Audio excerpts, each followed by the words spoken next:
I want to welcome everyone to the Center for the Study of Europe. My name is Kaija Schilde. I'm the director, the acting director this year. We have an exciting series for the month of October, co-hosted with the Evergreen program at the BU Metropolitan College. Every Friday at 11 a.m. for the next 5 weeks, we will have a talk on Brexit. Everything you'll ever have wanted to know about Brexit. And hopefully we will be less confused by Brexit by the time November rolls around. And we are kicking it off, the series, with my colleague, Erik Goldstein. His talk is going to be called Boris, Brexit and Beyond. He will be setting the stage, and then we will be going further into other details of Brexit. His talk will cover history and contemporary and give some framing and background to set us off on this 5-part series. Professor Goldstein is a professor of international relations and history at Boston University. His research expertise is in generally the area of diplomacy,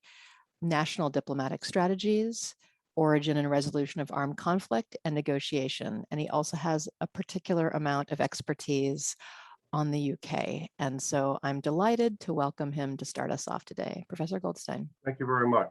And I am just going to pull up some slides to go along with what I'm going to be saying. Right, so what I'm going to try to do with today's talk is to, as Kaija Schilde was just saying, lay the groundwork for the talks that are going to follow and provide us with what the military likes to call the SITREP, the situation report, on how we got to where we are now with the story of Brexit.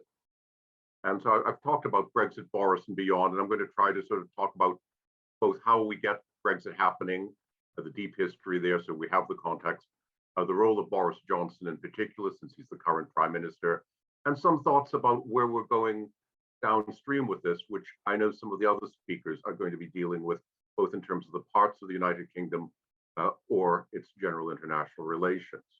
So this image of Boris as Henry VIII has a particular resonance in this story because it refers back, in fact, to Henry VIII, who proclaimed at one point in his reign this realm of England as an empire.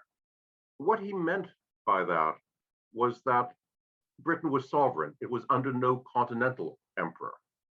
And this question on national sovereignty, taking back sovereignty, which was at the heart of the Brexit debate, is very deep in the British political debate over many centuries. Now, if Britain's going to be a standalone country, the question then arises, how does it relate to the rest of the world? And that was a policy debate that those concerned with foreign policy had to think about. I'm going to cast up here 2 particular figures from British history who go on resonating right through to today. Castlereagh and Canning were both there as Britain was finishing the First World War, though that was the war against Napoleon and revolutionary France and the threat from the continent of Europe. And both of them were key figures in shaping future thinking on British foreign policy. Castlereagh articulated and argued that for the future, Britain had to be more integrated and involved with the continent, because in that way, it could play a role in maintaining stability and equilibrium on the continent, and therein lay future British security. Canning, on the other hand, argued that Britain's future lay with the world outside Europe. It should work more closely with the new United States, which he'd forgiven for its revolution, and links with, for him, the wider world, which meant the British Empire, which eventually at its height would encompass a quarter of the world outside of Europe. So the 2 of them create 2 competing schools of thought that are going to go back and forth in a lot of British thinking and foreign policy. Now, for a long time, it was Canning's view that predominated, and it proved its worth in 2 world wars, where the threats came from the continent. And British victory was assured, it seemed, because its bet on the new world, particularly its link with the United States, had paid off. We eventually get this term, the special relationship, emerging to describe the Anglo-American working relationship. As a footnote for you, by the way, if anybody's ever looking for a journalistic article to write, I've got a stack of these going back probably half a century now from magazines about why the special relationship has now ended And if anybody beats you to press on that article, you can have another one ready on why the special relationship will endure. They seem to come back and forth, and there's been a recent spate of them. But there is something particular in this Anglo-American relationship, and it is very much a British conception that it's a special relationship. It comes out of that Canningite tradition. But meanwhile, after this victory in the Second World War, Britain had to think, what do we do with the continent? How do we relate to it? The continent itself was thinking about what do we do in the future. The continental states eventually came together after some failed starts to create what became the European Economic Community, later renamed the European Union.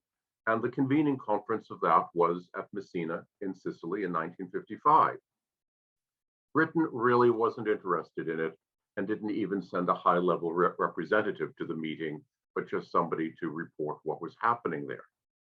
Because for Britain still in 1955 saw itself in the Great Power League, together with the United States and the Soviet Union. And it really was thinking its relationship with the United States was very much at its core. And it saw itself as an equal partner. Here we have Prime Minister Anthony Eden become Prime Minister in 1956, meeting with somebody he'd known throughout the Second World War, General, now President Eisenhower. So the partnership with the USA was still there, but then came for Britain what was in many ways the dramatic turning point. That was the Suez Crisis of 1956. Here we have President Nasser of Egypt, who had nationalized the Suez Canal, and Britain made a failed effort to overturn that effort.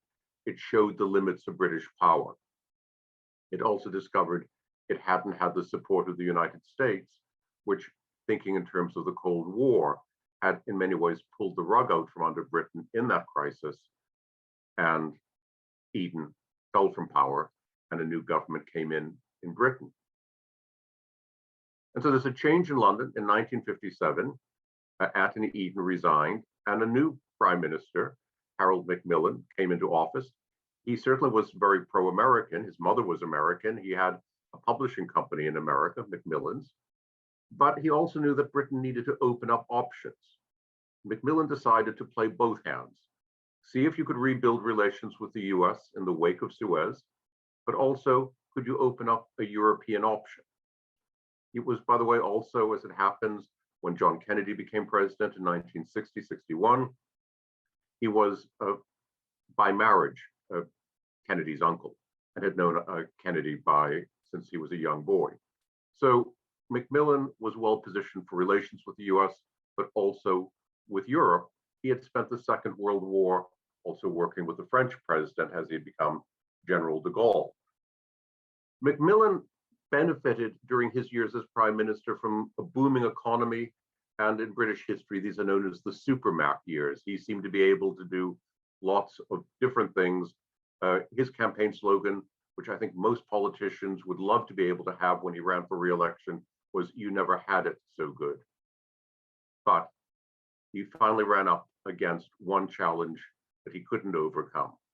When he tried to bring Britain into membership of the young European Economic Community, he ran up against the fact that France had discovered it could dominate this new union, given that Britain was not a member, and General de Gaulle exercised the right of members of the EU, as I'll call it, to veto membership. And though Britain tried twice to go through the membership application process, de Gaulle, as president of France, on both occasions vetoed it. And therefore, Britain was left publicly floundering in a way and almost wondering what its options were. But patience and time change leaderships. And Macmillan's political heir, who eventually became prime minister, Edward Heath, he was in office from 1970 to 74, was able to successfully negotiate entrance of Britain to the European Union with the new French president, Georges Pompidou. They had a good working relationship, and they were able to work through the hurdles.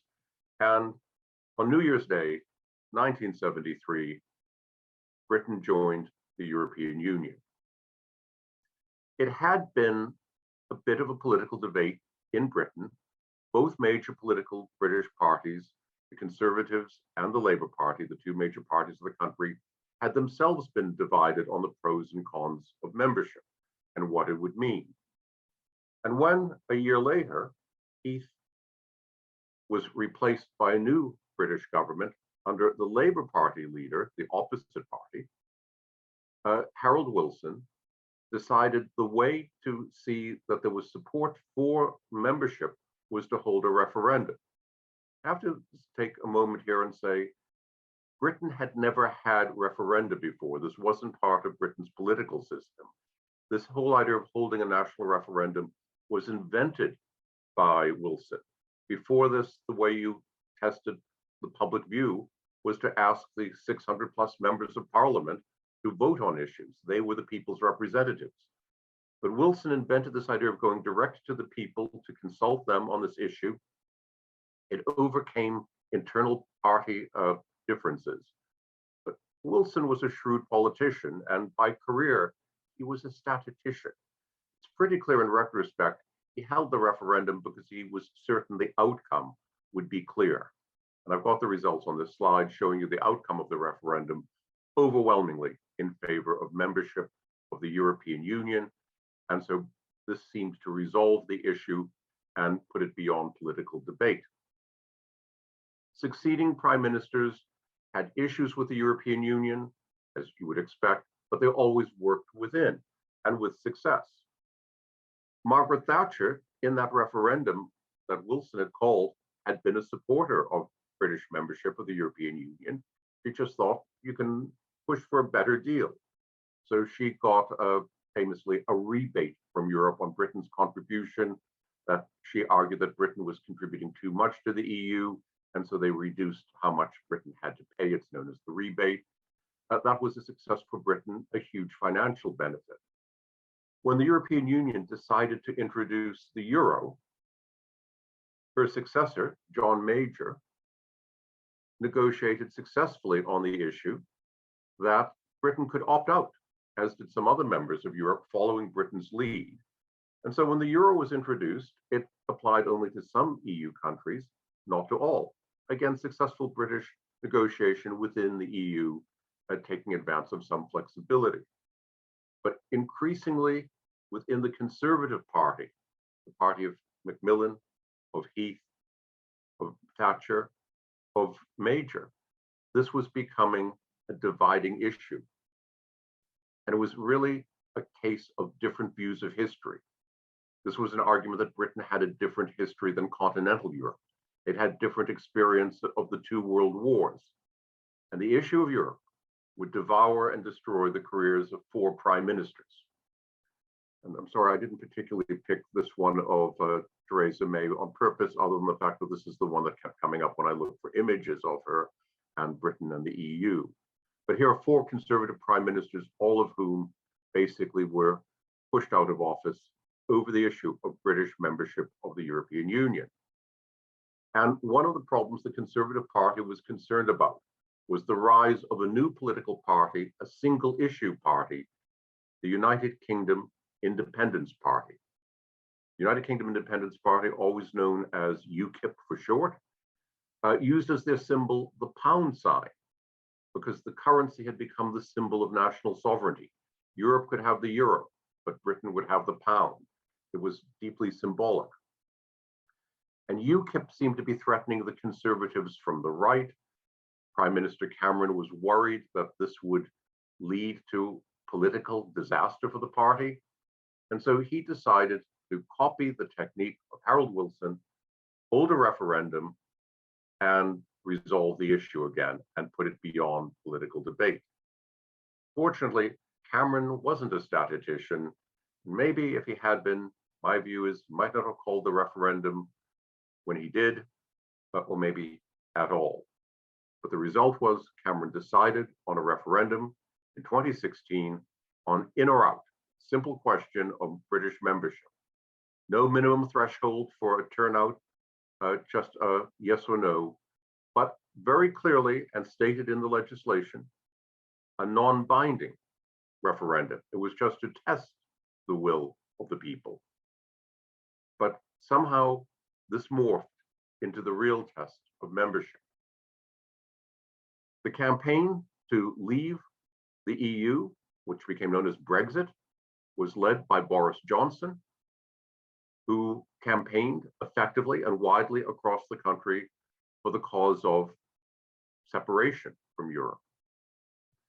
There was a campaign, and I'm always baffled why the British love using buses and campaign symbols, but there are always buses there, always transport images, were arguing to remain in the country. And this Brexiteers and Remainers almost became a tribal divide in British politics, and to some extent also, again, divided political parties, but particularly the Conservatives.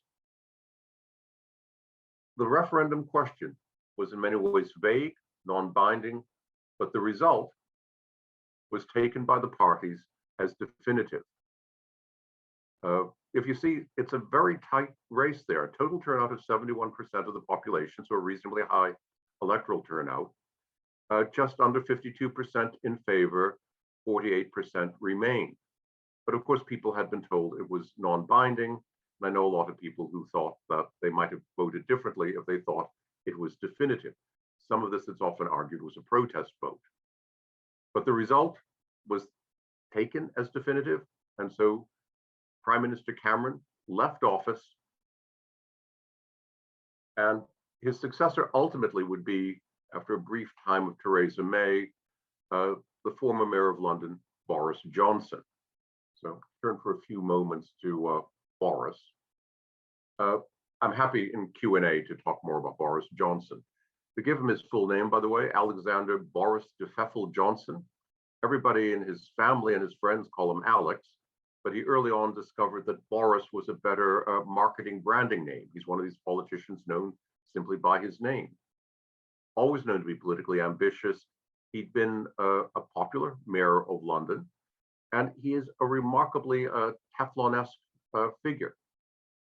He was on a trip where he took a zip wire across a new development in London that got jammed halfway across.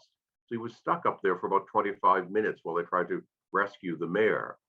And this would have been devastating for most politicians, I think. He just sat up there and smiled and waved the flag, and everybody thought, isn't Boris good-spirited? He has an ebullient personality. He likes to, in fact, describe himself as being a booster of Britain. Boosterism is his idea. And he's also known, famously, not to really master his briefs. He likes to wing it. And so there's sort of never a deep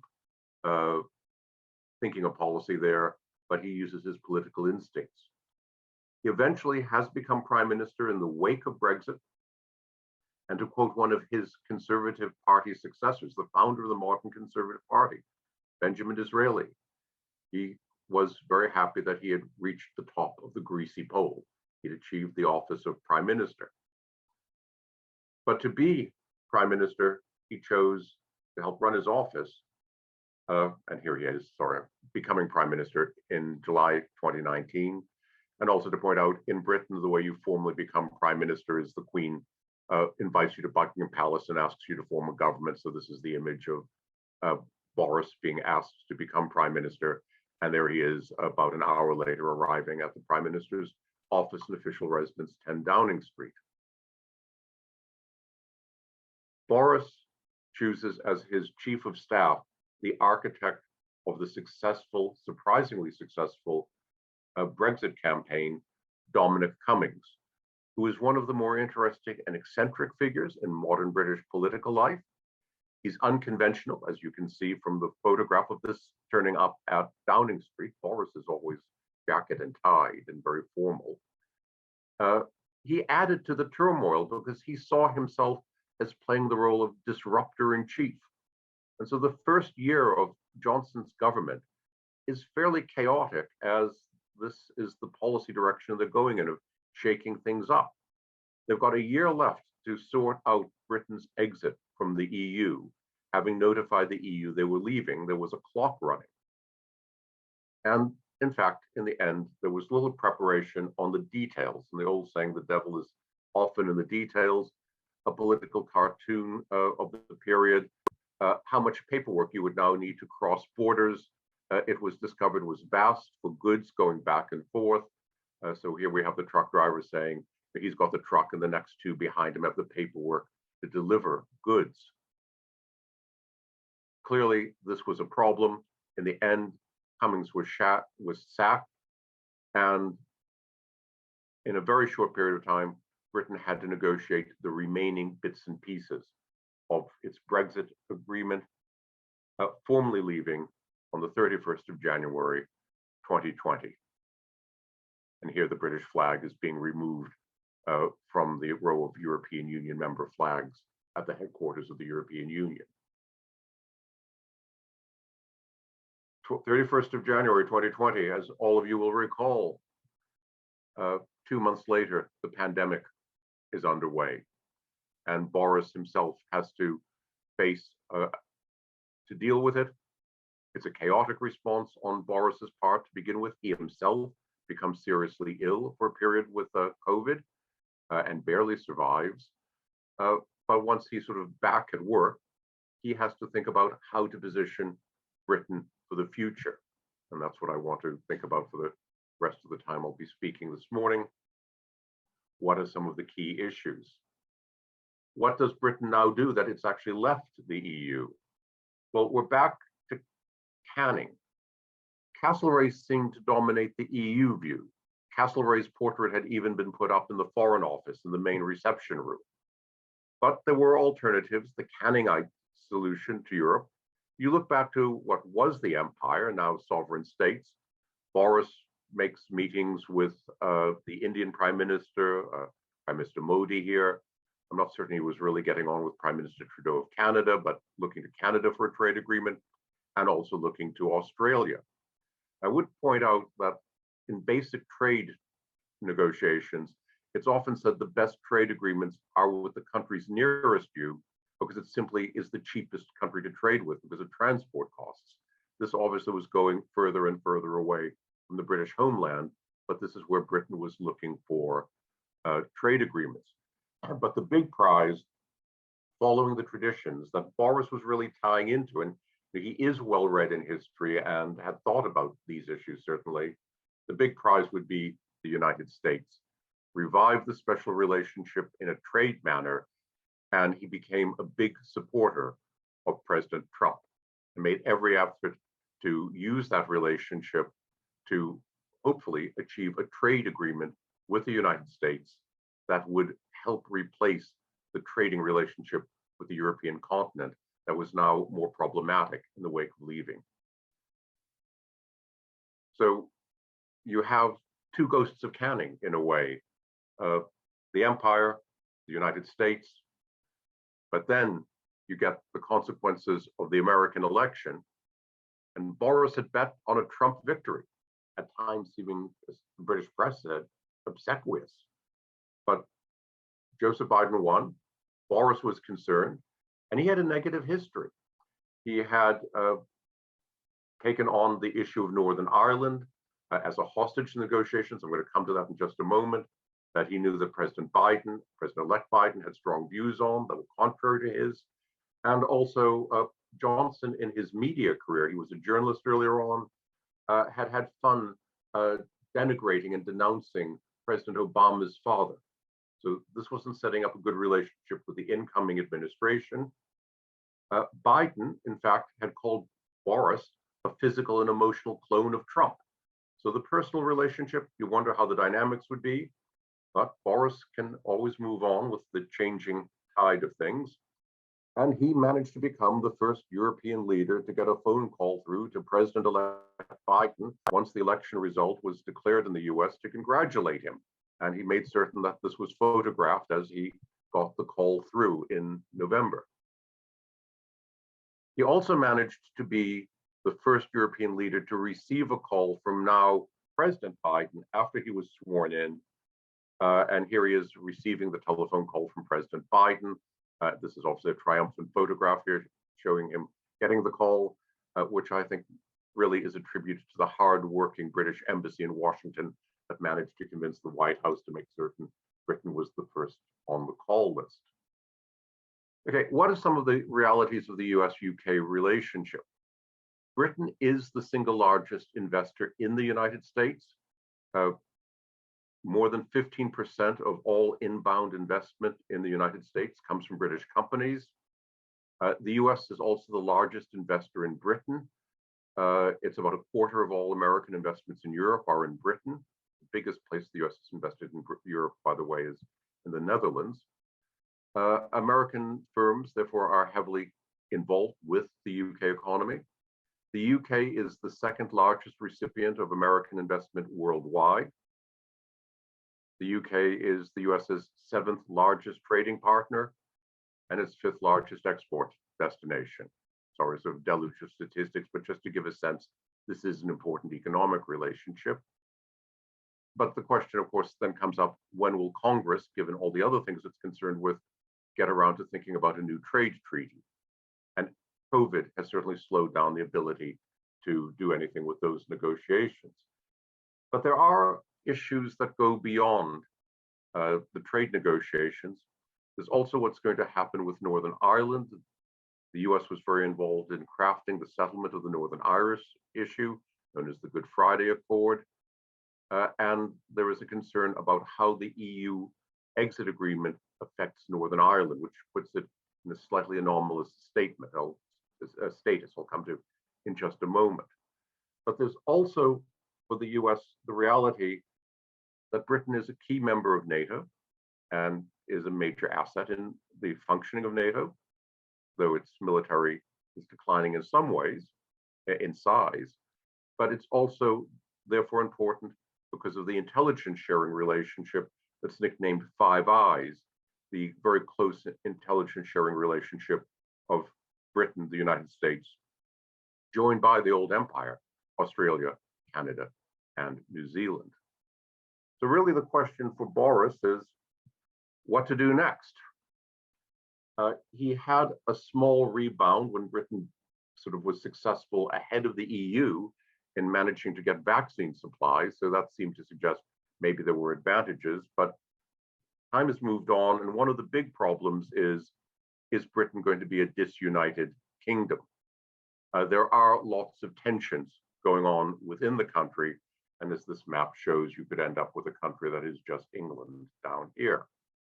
And later speakers are going to talk about particular issues here, I know, but I'll just mention here, there's what I simply call the Irish model. Part of the exit agreement was a temporary arrangement whereby the United Kingdom left the European Union, but Northern Ireland remained for customs purposes within the EU, effectively creating a customs border between two parts of the country. To imagine this would be almost as if there was a customs border between Massachusetts and New Hampshire, and you were trying to sort of control trade there. There are all sorts of difficulties in actually making this functional, and how long do you do this for? And this is one of the big issues because it's tied to the Northern Ireland settlement, which brought an end to the domestic civil violence there, which was a commitment of an open border between Ireland, which is in the EU, and Northern Ireland. So the two treaties are contradictory, and that's one of the issues that still is out there to be resolved, one that it's known President Biden has strong views on. Scotland, several years ago, under Prime Minister Cameron, had a referendum on independence. Independence was voted down, but Scotland also believed when voting for that, many people there thought they were voting because they'd stay within the European Union. The subsequent referendum on leaving the European Union for many people in Scotland was a game changer. There is a big political debate going on in Scotland now with calls for a second referendum at some point in the near future to revisit that so that Scotland could, as an independent state, reapply or apply for membership of the European Union. For the US and for NATO, there's a particular consequence if Scotland were to become independent. The US's primary submarine base, as it is for the United Kingdom, is in Scotland at Farslane. It's one of the few places where submarines can be repaired and sort of dealt with on the other side of the Atlantic. Scotland, the Scottish Nationalist Party is committed to a non-nuclear Scotland, which means non-nuclear powered vessels coming in Scotland. They would therefore close the base, they say. and therefore the US would be left without an important submarine base on the other side of the Atlantic. To remind you, the entire US nuclear weapons capacity is sea-based on its submarine fleet. So this has a lot of consequences, as well as for what Britain would do for its own security. These are big issues to the future, and I particularly recommend the talk on Scotland with Peter Jackson coming up, where he'll be able to address some of the more core issues there. So we're waiting for the next twist in the tail here. And of course, there's always a prime minister in waiting. And people really thought about this after Boris's near-death experience with COVID. One of the candidates, just to mention, that is often mentioned as a future prime minister is the finance minister, Chancellor of the Exchequer in British parlance, Rishi Sunak, an interesting figure just to suggest to follow. If he became prime minister, he would be the first US educated prime minister of Britain. He has a Stanford MBA. And by the way, just to show how popular he is in the country, when this photo came out, this coffee mug he had on this desk became the biggest selling item in the country. So he was able to do something for British domestic production. Brexit, to just wrap up now, has been largely about a question of sovereignty. Britain, it felt, taking back sovereignty from the continent, therefore not having to be integrated into European institutions, having an independent role, it was argued in international relations. Though you could also argue it was simply finding a different set of partners with a different set of trading relationships. Again, the Canning-Castlereagh divide perhaps coming in there. But I want to finish, as I started, with the sovereign in the country. In fact, with Henry VIII's heir, the current Queen, Elizabeth II, who has been a unifying symbol for a remarkably long period of time. Next year, she will celebrate 70 years on the throne. I find it hard to imagine the thought of being in one job for 70 years. And she has been really a national unifying symbol, and particularly in the recent tumult and the pandemic. And just to end with a bit of speculation on my part, looking to the future, we are, of course, probably approaching a post-Elizabethan world. And a lot of focus when people talk about the future of the United Kingdom has been on that word united. But let me for a moment think about the other word, kingdom, because it was the monarchs that caused the union to be created. It was the unification of their separate realms created the United Kingdom. The monarch has been, as the name suggests, the one unifying figure, mono. Given all the pressures that came together in the age of Brexit, I'm wondering what might happen when this one unifying symbol is no longer there, because history is full of catalytic events that detonate the deeper issues lying underneath them. Wonderful. Thank you so much, Erik. That was informative for me, and I imagine for our webinar guests as well. I really particularly appreciated both the focus on the individuals and their impact and some of the personalities involved in the context of this larger multi-century struggle between internationalization and being closer to home and more inward looking. My first question is probably going to be my most illegal one for you. It's a very political science question, and it's almost cliched. And I know that historians, respond in a variety of ways to a political science question, and sometimes feel that it's inappropriate to even answer. So I appreciate in advance your even engagement with the question at all. I'm fascinated by this pendulum swing. That, when you say it, the imagery really passes the test that you can see in our lifetimes just in the last few years in the population, and then over the longue durée, this pendulum swing back and forth between internal and international. And it's particularly profound in a former empire, with the legacy of that presence. In the last 40 or 50 years, however, especially in the context of orienting towards the continent and the EU and orienting away from it at various points in time, what do you think what would you posit as something structural driving that? Would it be decline? or relative weakness, relative competitiveness economically, something about the population.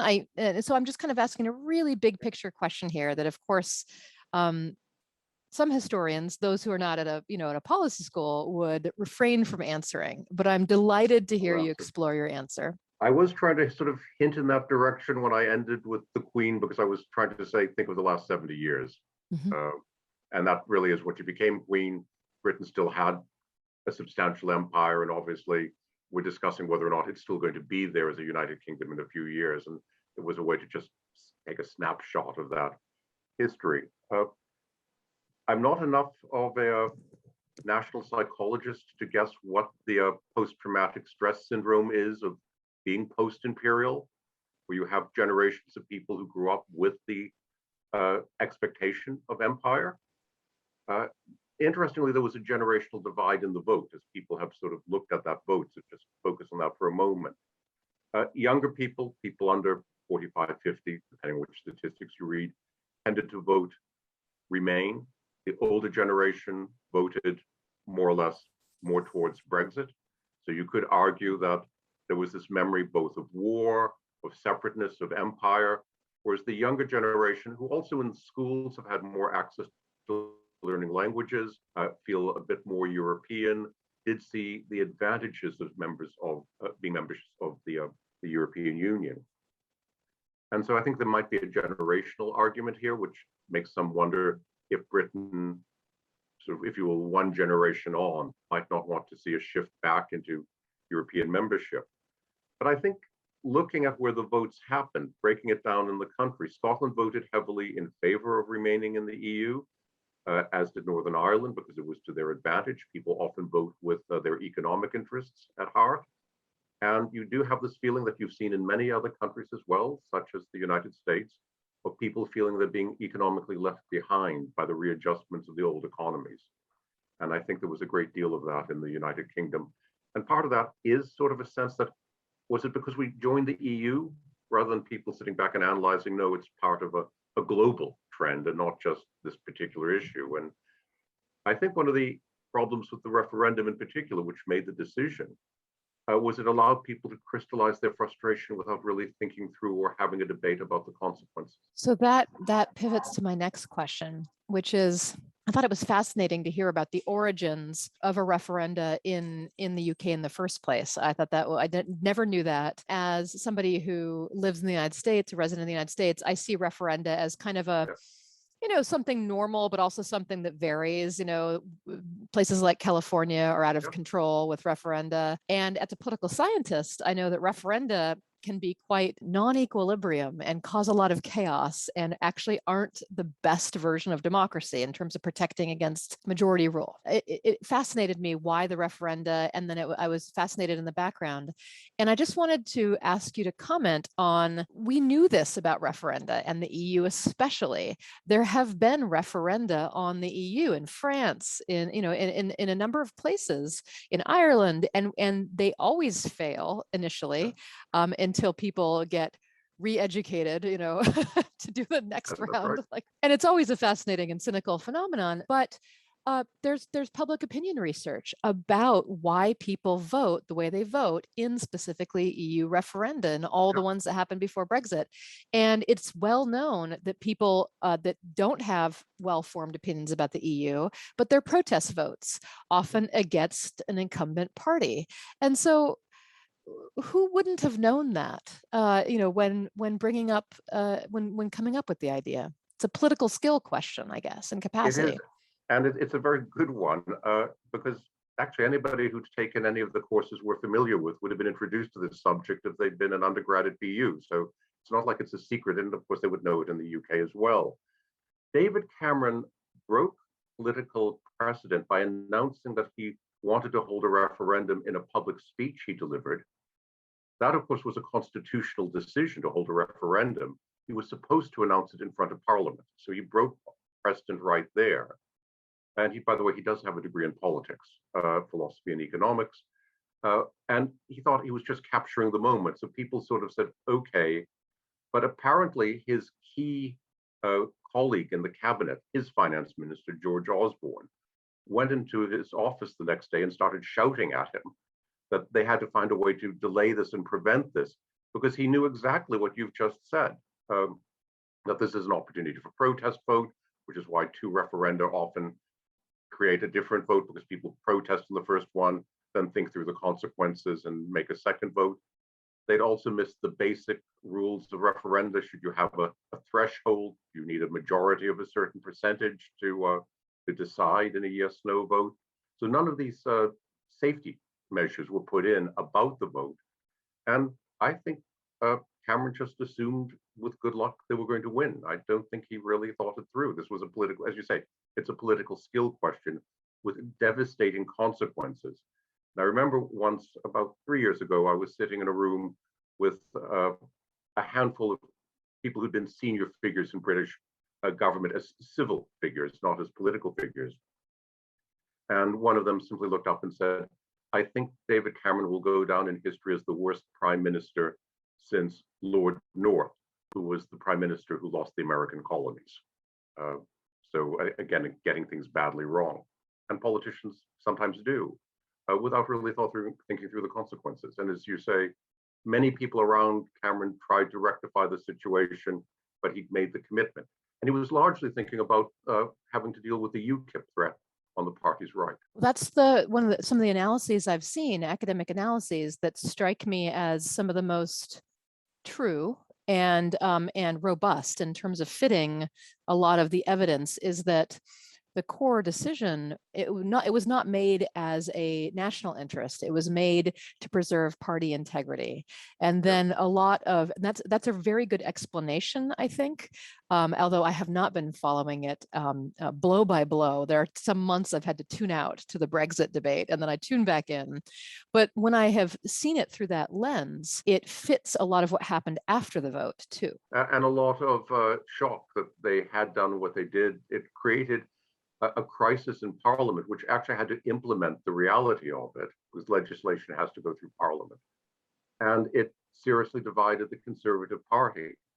In the end, Boris Johnson, when he became Prime Minister, began to deal with part of the problem directly by expelling from the party various opponents of Brexit so that they couldn't vote in the party caucuses. These included some of the most senior Conservative leaders who were hardly ideologically with any other party, but they were expelled so that they couldn't vote in the party caucuses as he tried to ram through a Brexit. I think Brexit finally happened in Britain out of sheer political exhaustion. After 2.5 years of debate about it, people wanted to move on to other issues. It became almost painful, I mean, to watch the evolution of the implementation. And it seemed like the party was negotiating with itself when it should have been negotiating with the EU. But it seemed to be over time, at time step 1, it was arguing with itself at time step 2 and things like that.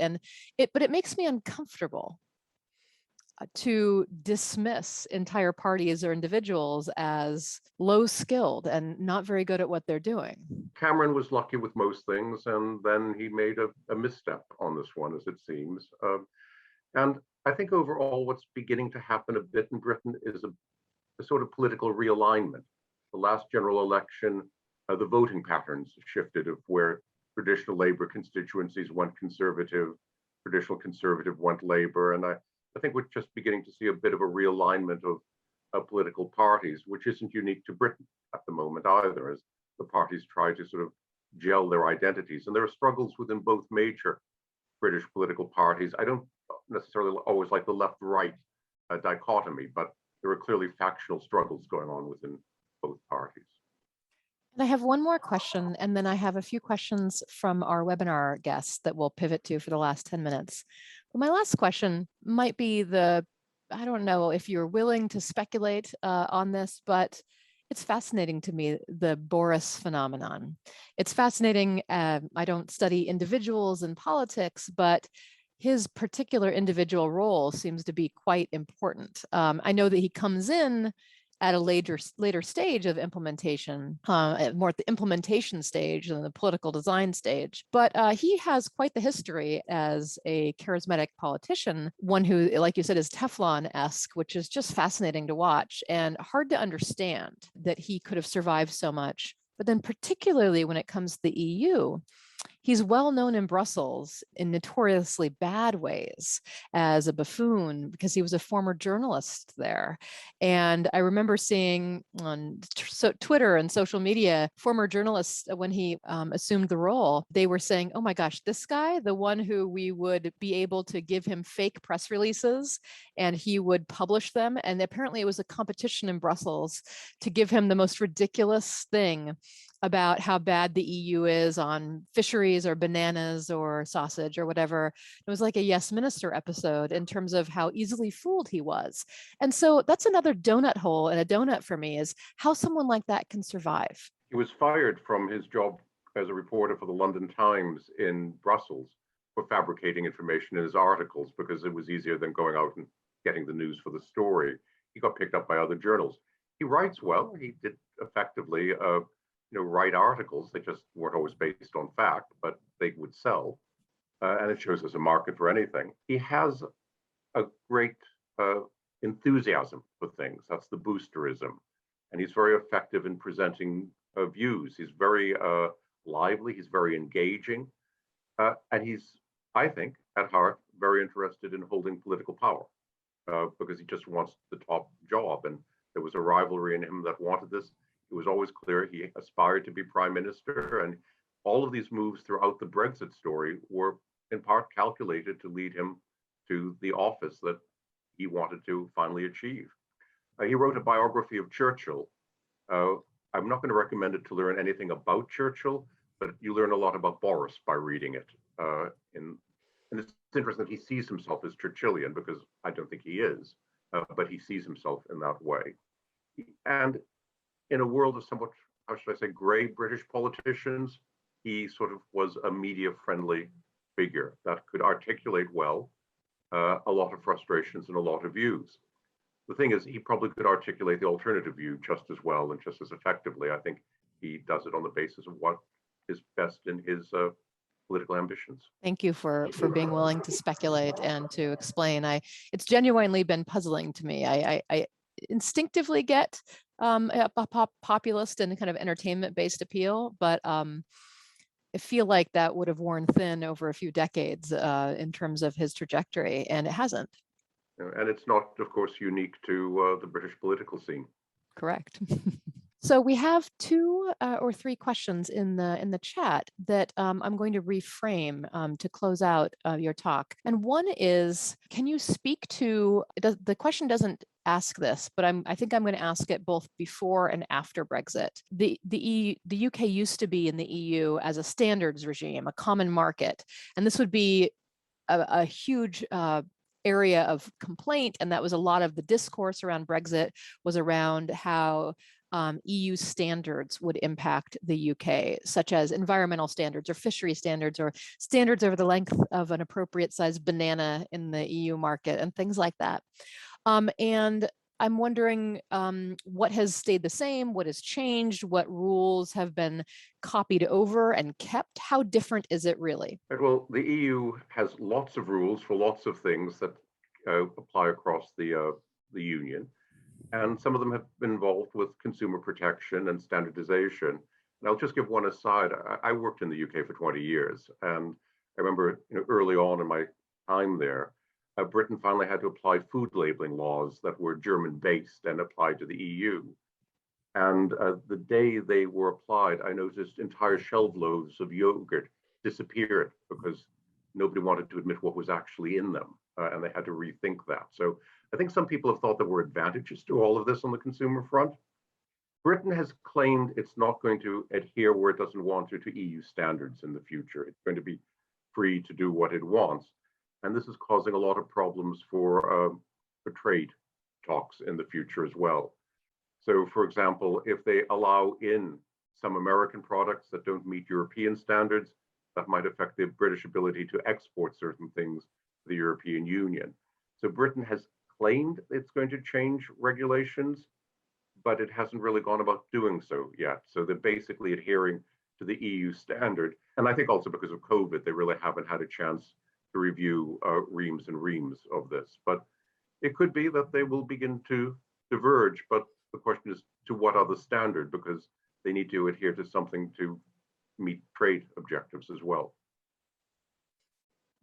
Yeah, so it's come down when Brexit started happening, or when it might have been happening while it was ongoing. One of my main insights was that it all came down to bureaucratic capacity and legislative capacity for whether they would even be able to do it and what it would even look like doing it.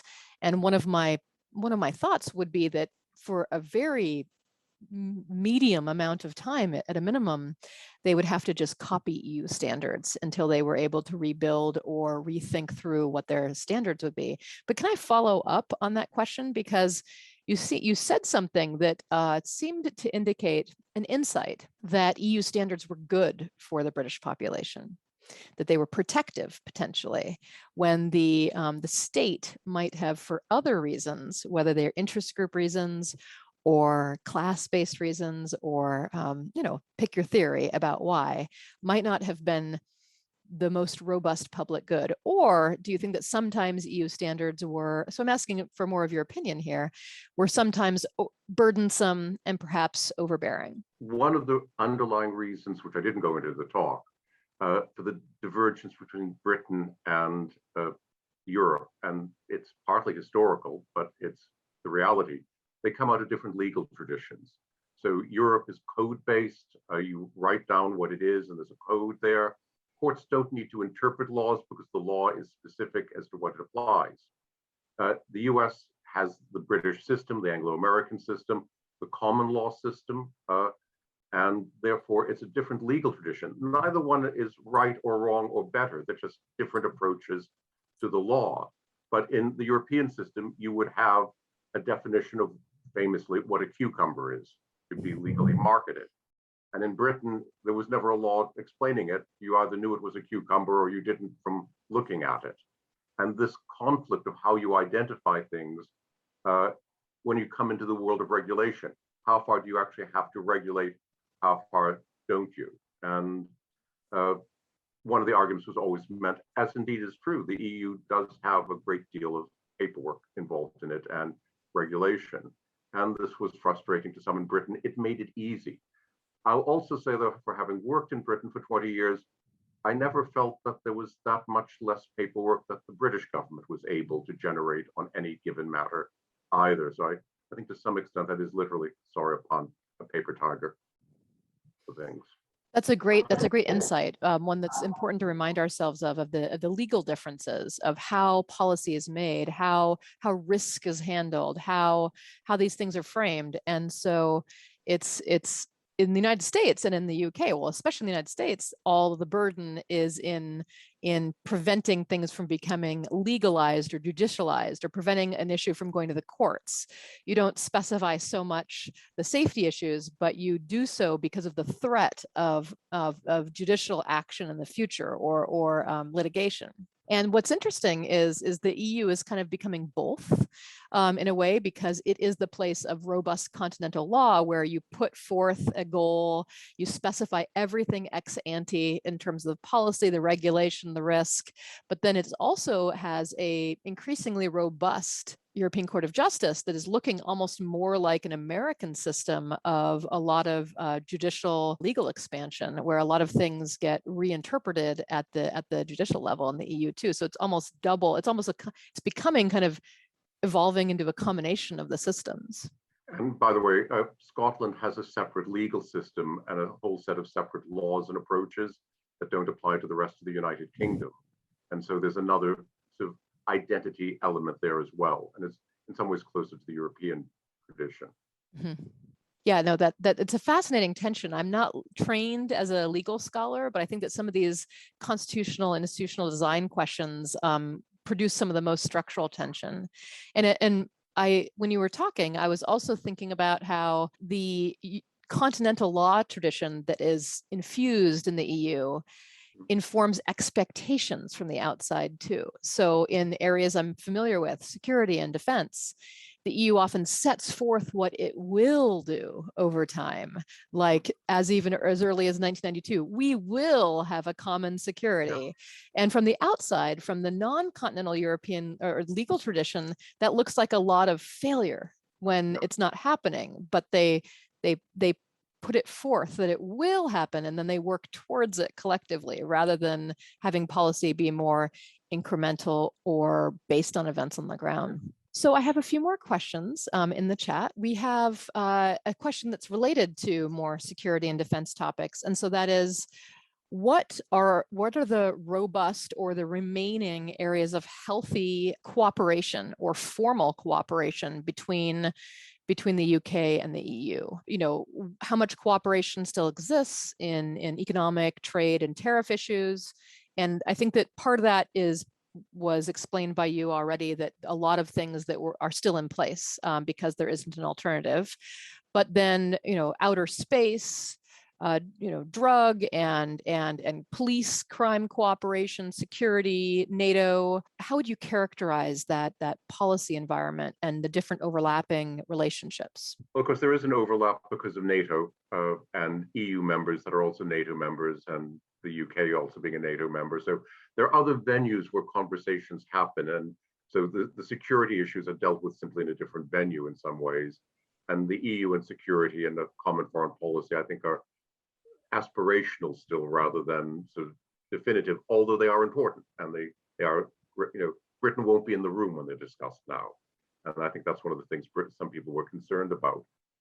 A lot of relations are going to remain the same for the time being because they're left temporarily in place, and we'll have to see what happens downstream with that. So that's just an evolving story, which I think the other speakers are going to be able to sort of address what the current thoughts are, because inside the United Kingdom, there are different pressures as to which way to go forward. So it's not clear how Britain is going to evolve this relationship. A lot of things aren't dealt with in the EU-UK nexus anyway. They, as with NATO, they are part of wider organizations, and such as space and the rest. There's some level of cooperation. One of the tense issues at the moment, and I don't know where they are at it because I know it was still under discussion, is how far they would go on sharing intelligence on terrorism issues and concerns. And that's a big issue, obviously, for both sides in all of this, because within the EU, there isn't Europol, the European police organization, to share information. How far will Britain still be able to access the system and share information because of internal firewalls? And that's one of the areas they're still working on, as far as I know. And it's fascinating. And then the surprise news of kind of a new, at least, arms-based alliance about nuclear-powered submarines to Australia, which I'm still in the midst of understanding what the UK's role is in that. Do you have that's just my little question inserted in the mix. Do you have a sense of the diplomatic story or the story behind that on the UK side? I don't. I think the story is heavily US-Australia based. It was partly an Australian decision because the submarines, the Barracuda submarines that they were ordering from France, no longer seemed to be fit for the purpose that they wanted to. And there were problems with the fact of whether or not they'd actually be produced on time. And nuclear-powered submarines can stay at sea for 5 months and are more effective for Australia's defense needs. For that, you need a relationship with the United States to really produce them, since the US is good at producing these things. And I think Britain was added in possibly because it did fit some policy objectives of both countries, and it is the Five Eyes relationship as well at work.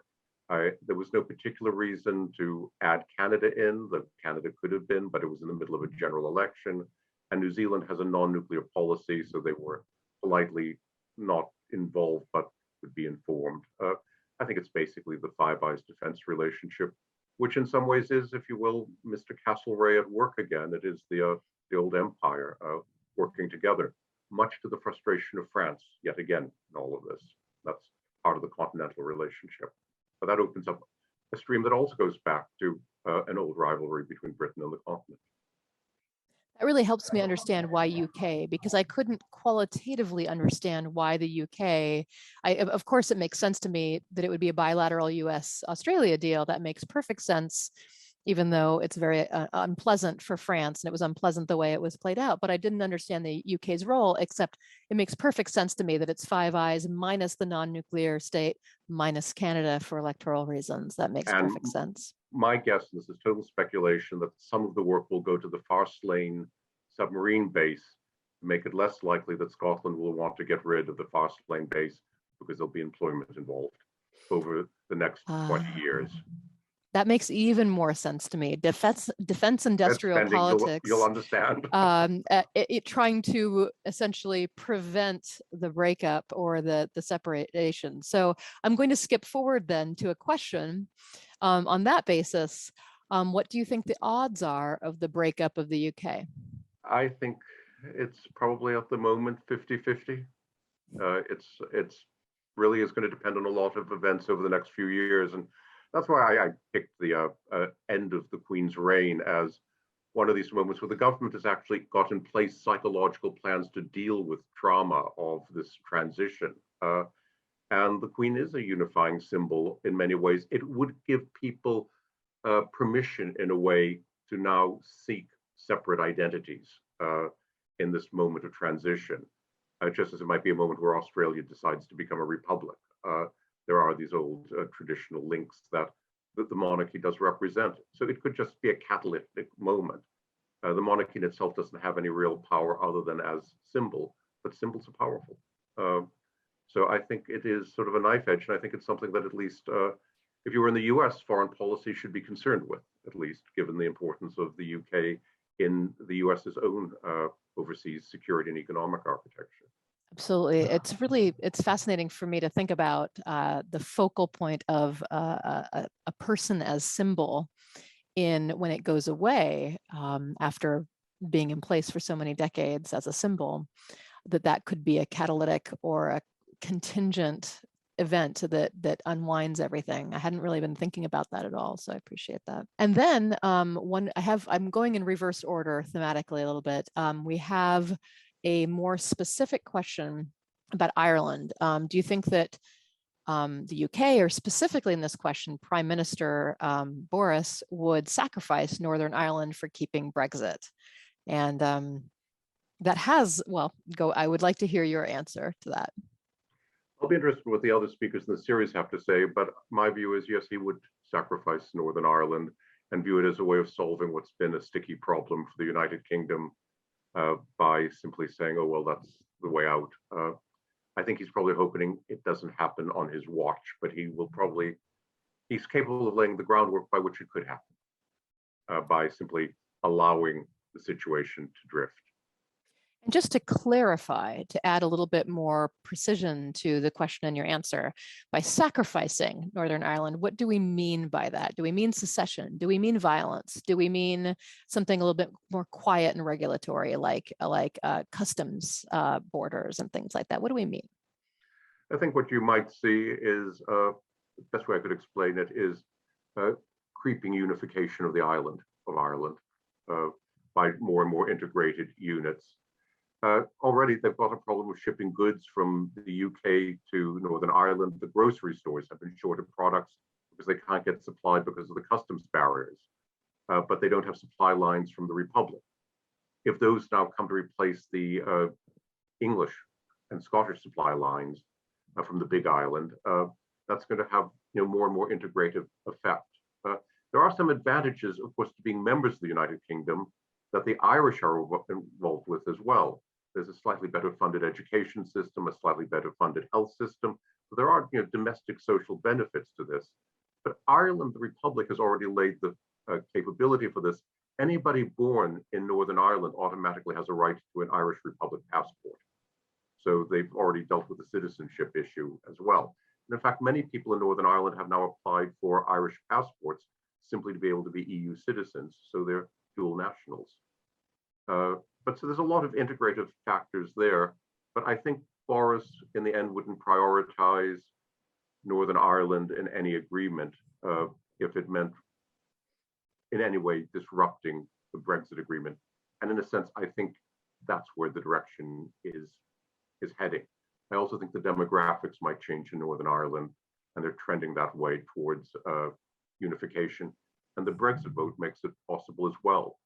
The internal Irish complications, we may remarkably see Sinn Féin in power in both Dublin and Belfast in the next few months, which a few years ago would have been unthinkable in either country. So always politics is local. So I think we'll have to look at that as well.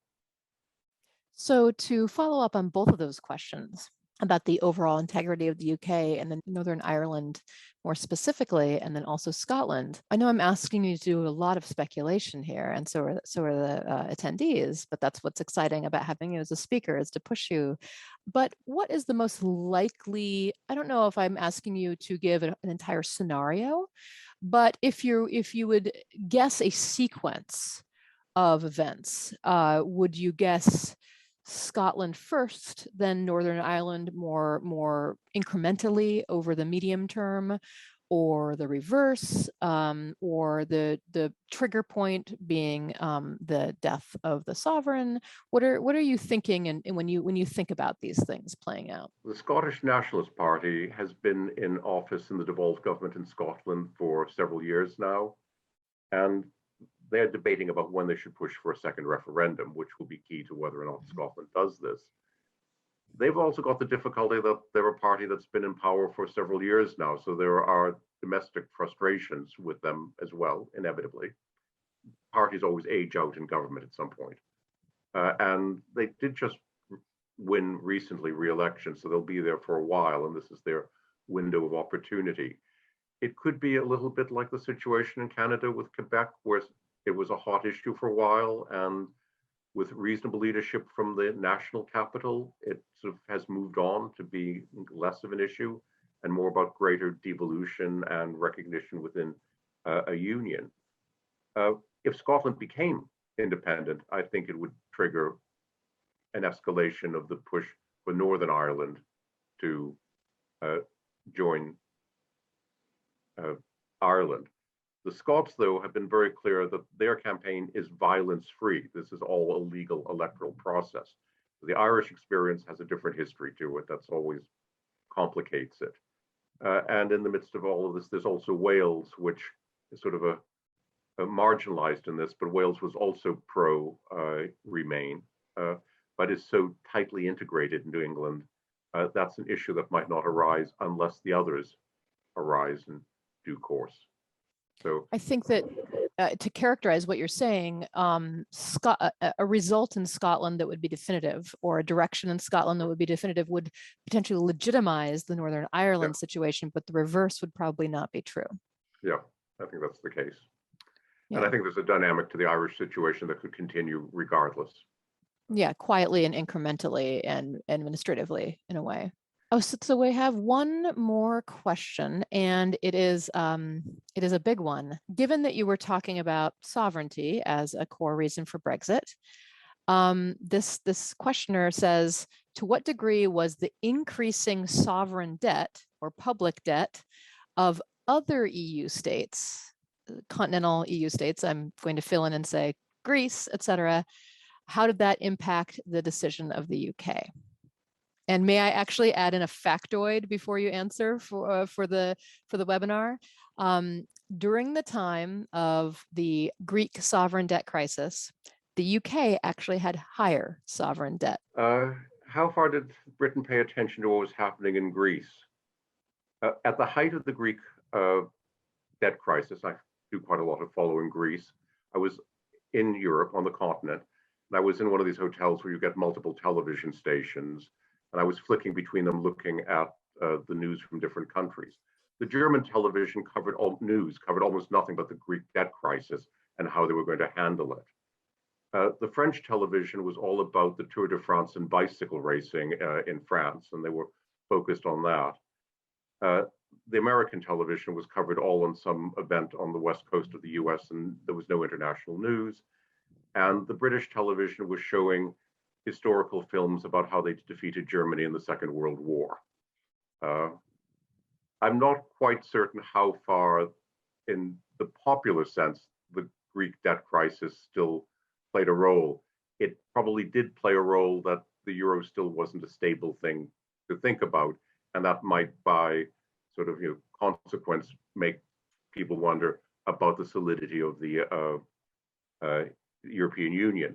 But I think the fact that the debt crisis was also handled without disaster, without forcing Greece out of the EU, also gave some people thinking that there is a resilience to European institutions and they weathered the crisis. So I think it cut both ways in terms of opinion, both at popular levels and in financial circles. Yes, there's public opinion polling that supports that post-Greek crisis, post-Brexit, the EU becomes actually more salient and more popular. It does not decline.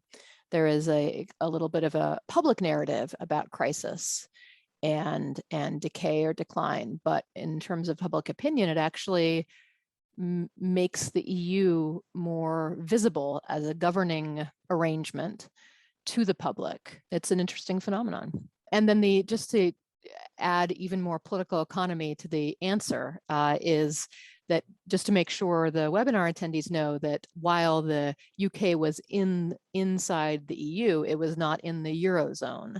So the UK and Greece had the highest sovereign debt at that time. The UK was not in crisis, Greece was. Why? Because Greece could not control its own macroeconomic policy because it was inside the Eurozone. And the UK could do funny things with its money and its fiat currency in order to just not have a crisis. Whereas, I'll illustrate it. I mean, I was working in the UK on a UK salary when the euro was introduced, and people said, what do I think about the euro? And at first I said, like a lot of people, it sounds like a good idea. It would make moving around Europe easier, etc. And then I remember one of my colleagues said, you want your life savings and your pension converted to euros? And I thought maybe just waiting to see if it works would be a good idea.